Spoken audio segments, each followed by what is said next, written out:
Hi, everyone, and welcome back to a new episode of the Rectified Podcast. Today's episode is take two of my episode with Lorie Dishoyan, the founder of Maison Branding. We recorded this once and we're recording it again because we had a technical difficulty with the sound. Lorie, thank you so much for coming back and doing this again. Thank you for having me again. Yes.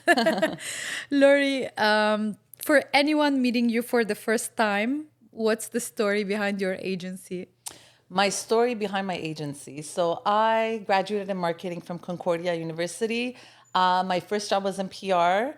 I loved it. I went back to Concordia. I did public relations certificate, but really wanted to dive into marketing. So my jobs after that were in marketing. And then when I worked in a couple of different corporate environments, I realized that I wanted to open my own agency and tap into different industries and work with different clients. So it's been about 6 years, a little over 6 years. I started Maison Branding. Yeah. And so far, it's going amazing. That's pretty cool.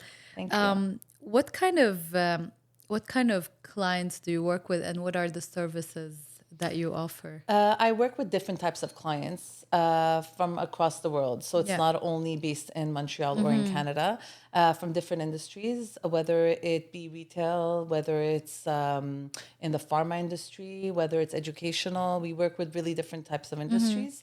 And the services we offer is really a 360 approach to marketing. So from social media to influencer marketing to e-commerce, to branding, to marketing, Yeah. content creation.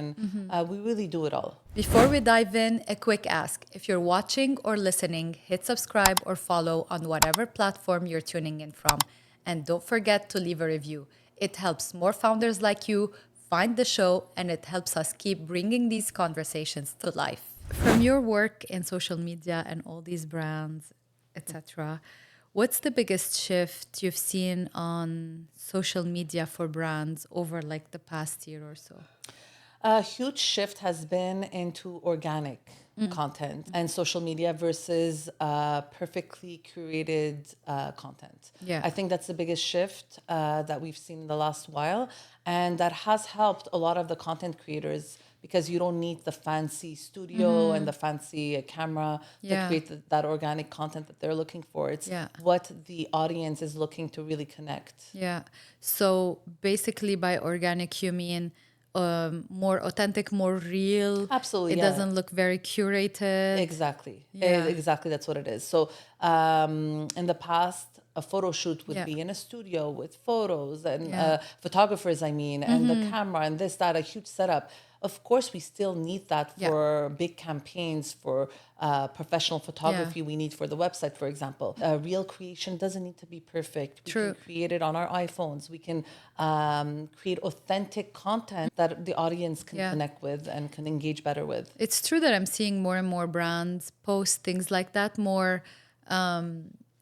It looks like it was spontaneous, but Yes. maybe it was planned. Yes, yes. that There kind is of- work involved in Yeah. the natural Yeah. look and in the organic context that Yeah. we talk about. But it's better for Yeah. the audience brand relationship, Yeah. I think. And I'm also noticing that brands are reposting or posting on their accounts a lot of content that's created by other people, like user-generated Yes, content. yes. There's a big trend towards Absolutely. that. Absolutely. Because people want to see real people, not only influencers, Yeah. influencers recommending something or trying something on or talking about a product. Yeah. They want to see real people actually trying a product and giving their honest feedback.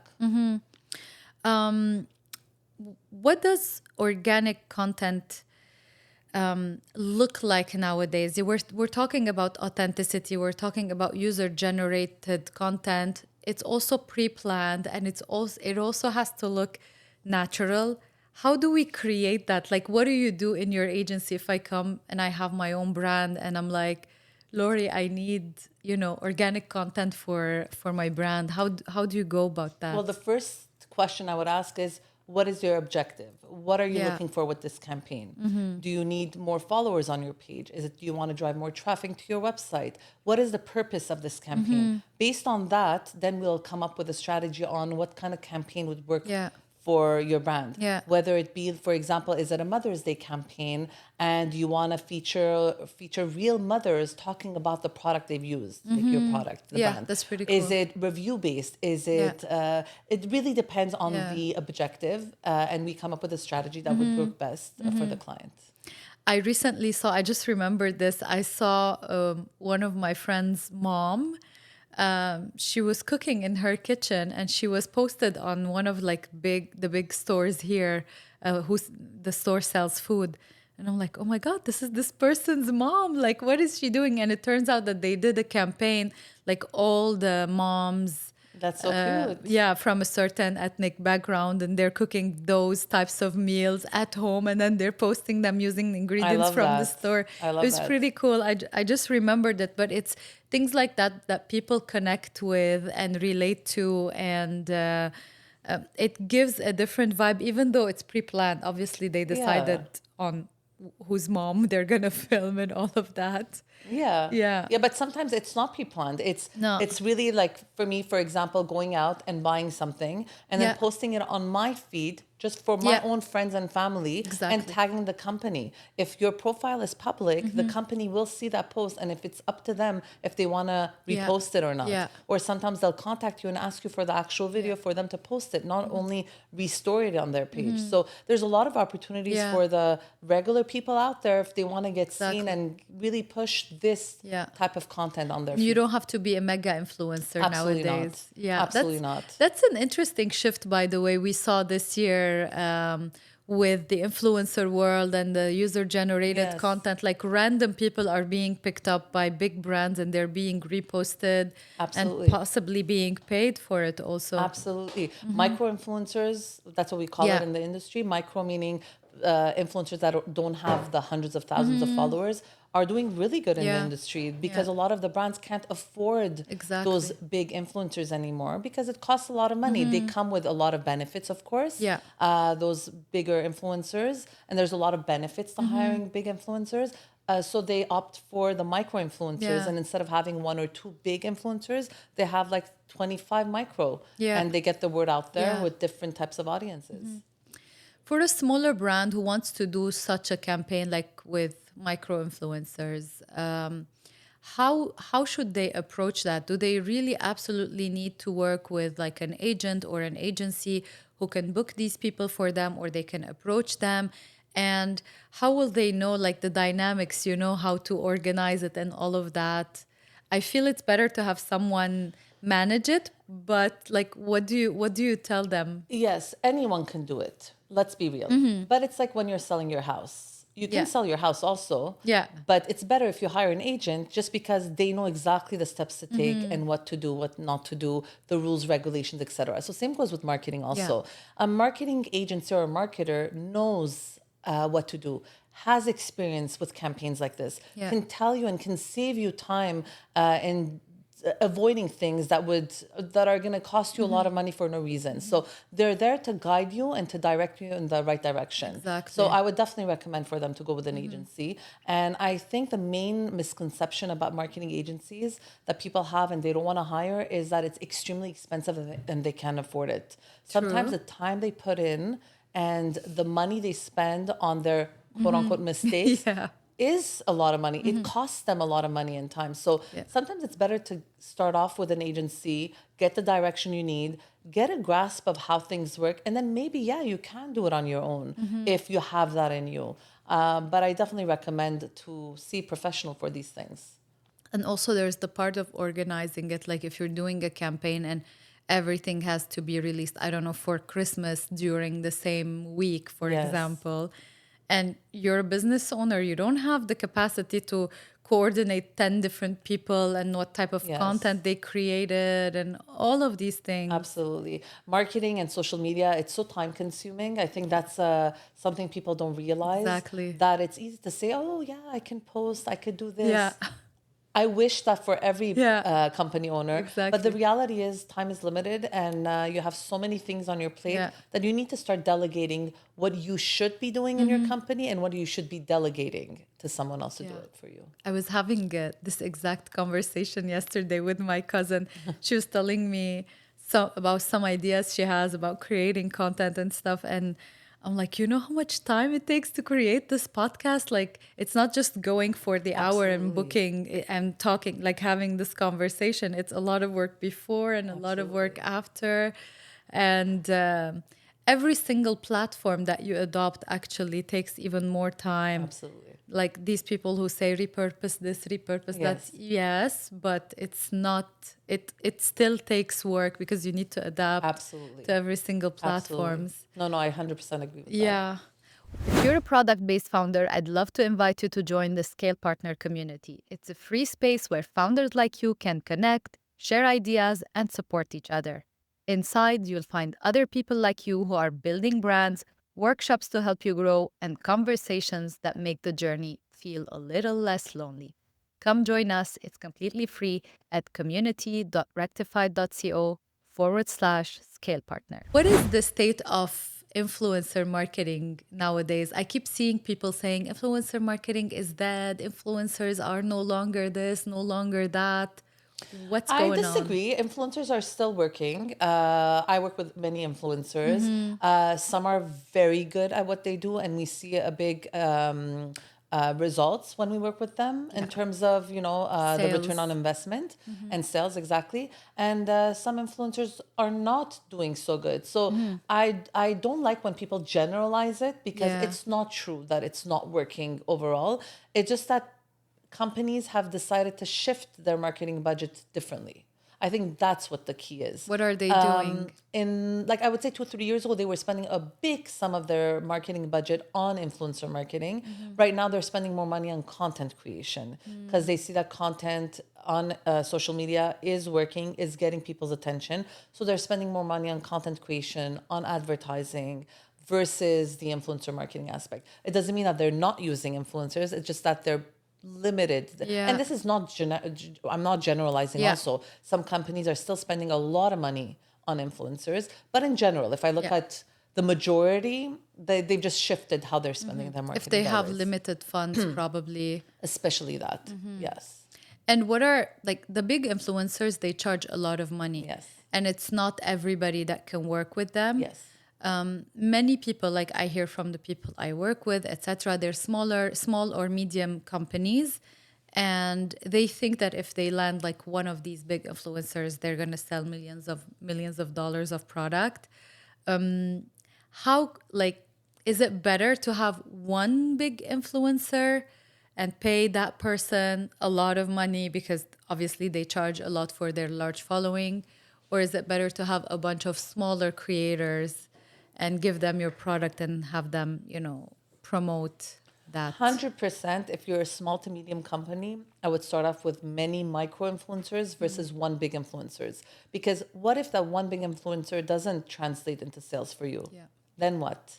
And I've had that experience with a major influencer with a lot of following. She charged us a lot of money for my client, and it didn't translate into sales. Meanwhile, I've worked with her for another brand, and she did very good for them. So it really depends on the industry, the product that you're selling, Yeah. and how it resonates with their audience. That's at the end of the day, it's her audience that's gonna either resonate with your product or Yeah. brand or not. So I would definitely test it out versus putting all your money in one. Yeah. What does it like if the same influencer does one product that works so well and she converts or he, whatever, Yeah. they convert, and for another product it doesn't convert and the money is basically wasted. You just have good content, but you don't have the conversions that you desire. What would be the reason? Like I don't know. How do you choose the right influencer to be almost sure that it's going to convert?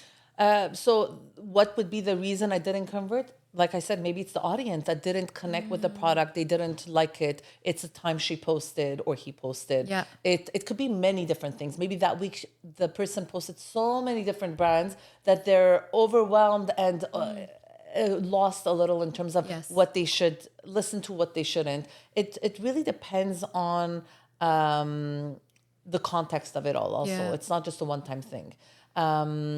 And what was their second part of the question again? Repeat. I don't remember. I I don't know what I said. How can we make sure? We This is the can't make question. sure. We Yeah. can't be sure. Nothing is sure. It's a lot of testing. It's like advertising.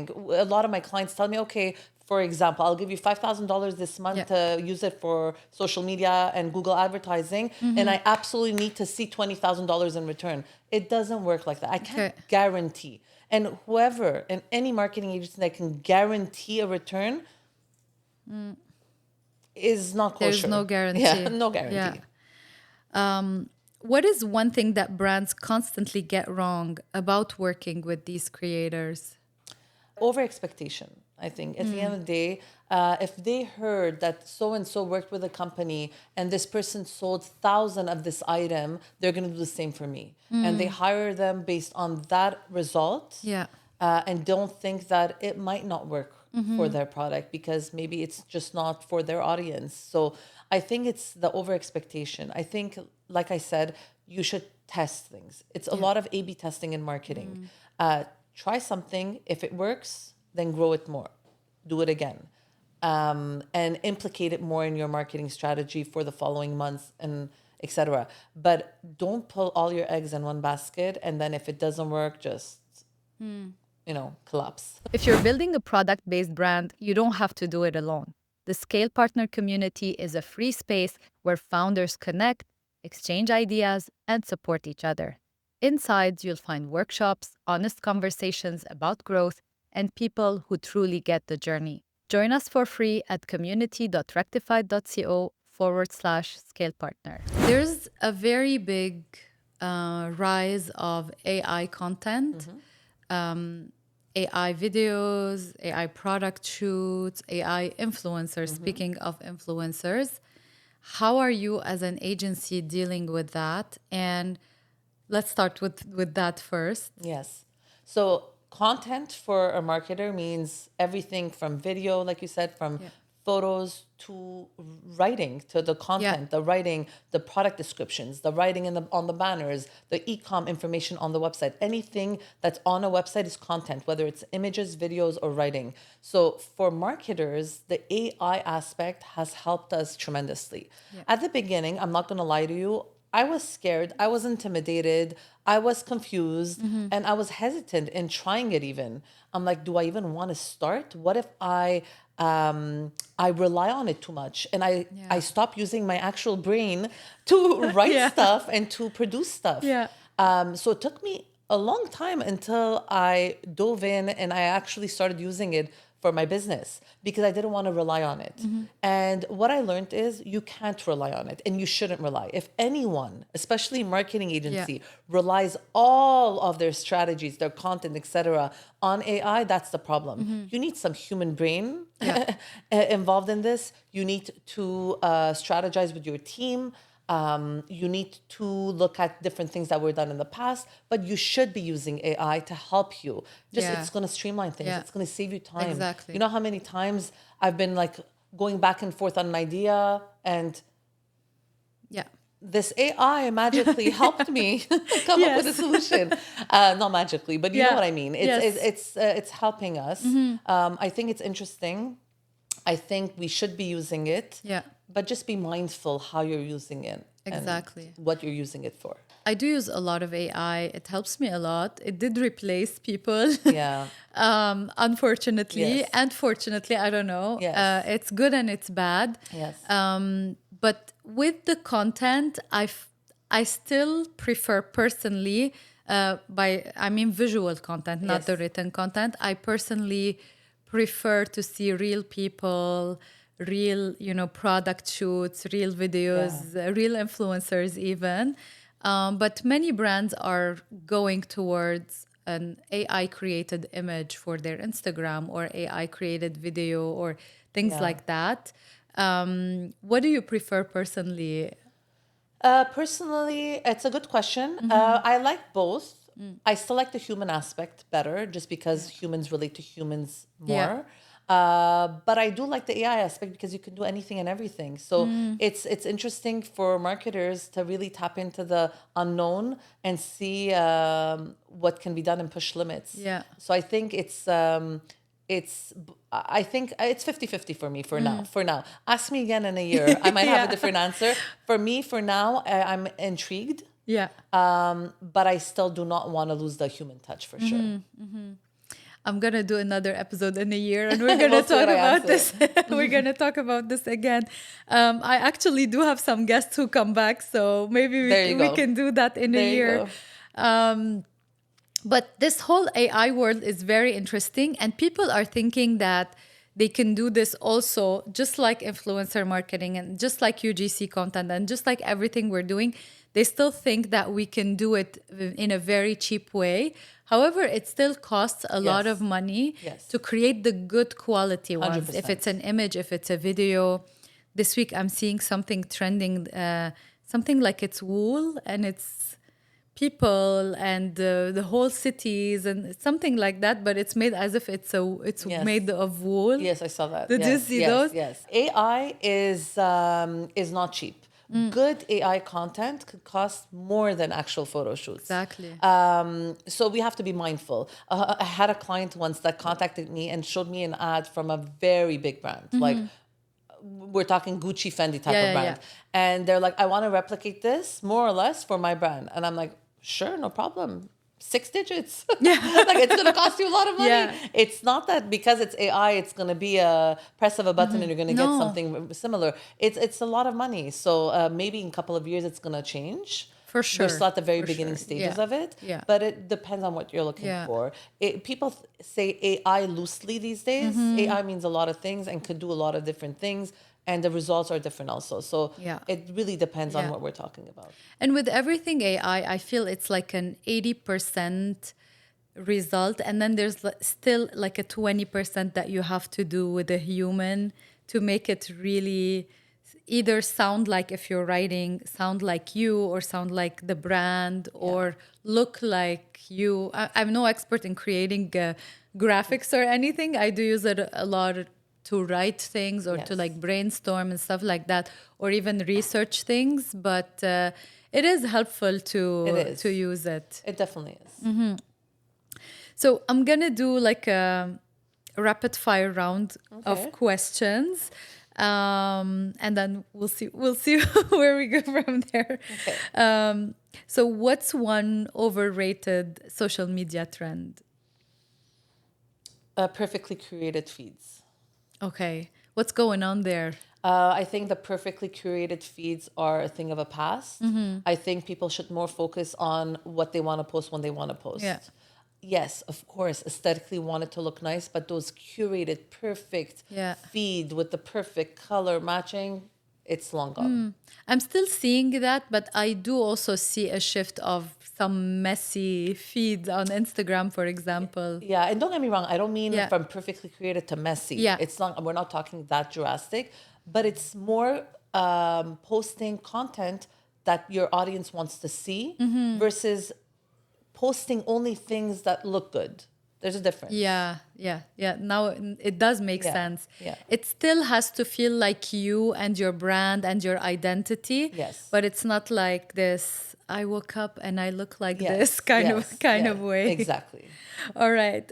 Second question, what's one underrated social strategy? An underrated social strategy are the trial reels. I think Okay. trial reels was introduced a couple of months ago, Yeah. and a lot of people just don't use it for their advantage. I strongly suggest that anyone on social media Yeah. trying to get their brand or company's brand out there should definitely Yeah. try trial Try reels, reels. yes, and test it out for themselves. How are you using it for brands? Trialing it. That's Yeah. what the trial reel is. So, for example, when you post a reel, you can do a trial reel first. And what they do is basically they're showing that reel to non-followers of your page. Yeah, new Based people. on that result, you see, do I want to post this on my page and have it appear on my feed or not? So you can definitely repurpose content that you've had before. Yeah. First, because it gives you visibility. Non-followers are seeing it, so they might start following you because of it. And it gives you a really good starting point to see what Yeah. works, what doesn't. Yeah. I use it like that, honestly, but I I didn't try it like that, but I saw people who are talking, the experts and the gurus who talk on social media about trial reels. There were two, the basic one where you try it and then if it works, you post it on your feed. Or I saw someone who's like, you post the same reel twice. Yes. So once on your feed for your followers and once in And the you see how it trial. performs. Yeah. Yeah, with the non-followers. Yes. So the algorithm sorts of serves it to both audiences, those who know you and those who don't know you. And there was a third one, which I found a bit too extreme. She was teaching how to go viral on trial reels, not on reels, on trial reels. I'm like, what is this? And I started looking at it, and it was like very short reels with like one text on it and then read in the captions. So you're trying to read in the caption and it's looping, and you're going viral. And I'm like, I don't know if that's a good strategy. You're not giving anything to people. What do you Well, think? the point is that you're staying on the page, you're staying on the Yeah, post and you're yeah, reading. yeah. Whether it's you're looking at the video or you're reading the caption, Yes. that's the goal. But going viral is extremely hard. It's extremely Yeah. hard. One thing can work for someone and might not work for the other. An example I'll give you, it's not on Instagram, it's actually on TikTok. Before I even started my Maison Branding page, which now I repurpose it and it's Yeah. called Maison Branding, I had posted a video, an old video, Yeah. of someone pouring maple syrup on ice. Literally, Yeah. that's the video. Yeah. It's someone pouring maple syrup on ice. Nothing aesthetic. It's what we no see hands, at no the... nails, no nothing. Yeah. Like there's nothing aesthetic to it. It was posted on TikTok. I got over 1.5 million views. Wow. And I don't know how many thousand likes on that video. Yeah. Now, ask me why it did well. No reason. It's nothing out of this world. Yeah. Maybe someone was interested. Well, not someone. Many people were Yes. interested on what it was. But recreate it again, repost it now. Will it do the same? I doubt it. Yeah. So it's going viral. Sometimes it's a matter of timing. It's a matter of the content. It really depends. Yeah. It really depends. Well, for product-based businesses who are like mostly our audience, I usually don't advise to purposefully try to go viral on something. Like some people create videos with the sole Exactly. purpose of going viral and they do different strategies Yes. and they test different stuff. I don't advise that because when you're selling a product, you don't have maybe enough quantities. Maybe if you get 5 million views on a TikTok, you get, I don't know, 500,000 orders for a product and you only have 10,000. Yeah. You know what I mean? Yeah. So you cannot produce it as quickly. You cannot fulfill it as quickly. You don't have the teams. You don't have. So it's like you're losing money basically because you got all this reputation and people want your product, but then you're not able to sell it. And then the next time maybe they're saying, oh my God, these people, they couldn't fulfill the Yeah. order. They're bad. But I think it's any company's dream to go viral and I have know. that problem. I know. Yeah. I keep seeing many like small businesses, the startup founders, they're telling a lot of stories about that too, like Yeah. how they were not able to fulfill the orders Yeah. because they're the ones packing basically. They went big too fast. Yeah. And then their mothers came and their Yes, friends and their yes, sisters and yes. everybody, and they're packing together and they're not able But to. I love to see that. Like I love Yeah. seeing that social media help them grow Yes. that much. It's actually inspiring, Yeah. and it's just goes to show you Yeah. that good content and putting your effort in marketing helps a lot. Putting yourself out there, I think is key because you never know who's gonna see you. Absolutely. And how it's gonna resonate with people. 100%. And it makes it much easier for smaller businesses. Like smaller businesses, all you have to do is put yourself out there, show your products to people or your services. And then if it works out, it resonates, you're going to have a lot of return. While in the old days, you needed to have a lot of money to put ads. Absolutely. It Absolutely. cost money, magazines, TV, all of those 100%. things. It used to be 100%. Only for big brands. Yes. And, the smaller people were more I difficult. think the main problem with the people is not the problem, the hesitation is that it's putting themselves out there Yeah. and not knowing to do something. So I think Exactly. that's where a marketing agency comes into play.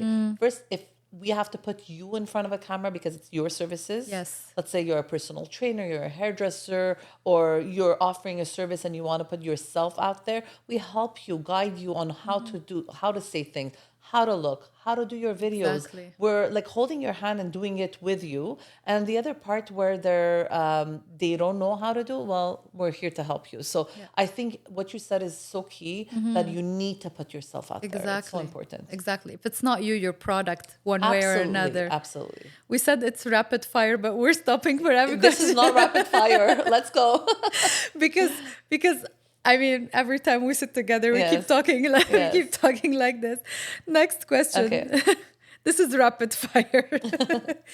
Favorite creator brands we should actually watch right now? I would say Canada Lagajipo. I'm plugging them in. They are my clients. Yes.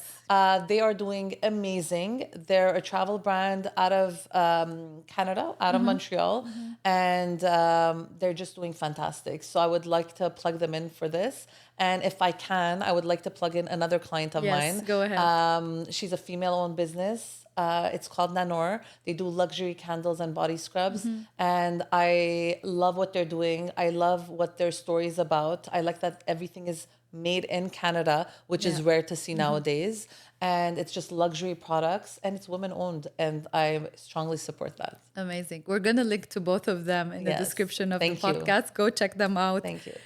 One last question. Yes. If you had $1,000 to grow a brand from scratch, where would you spend it first? Content creation.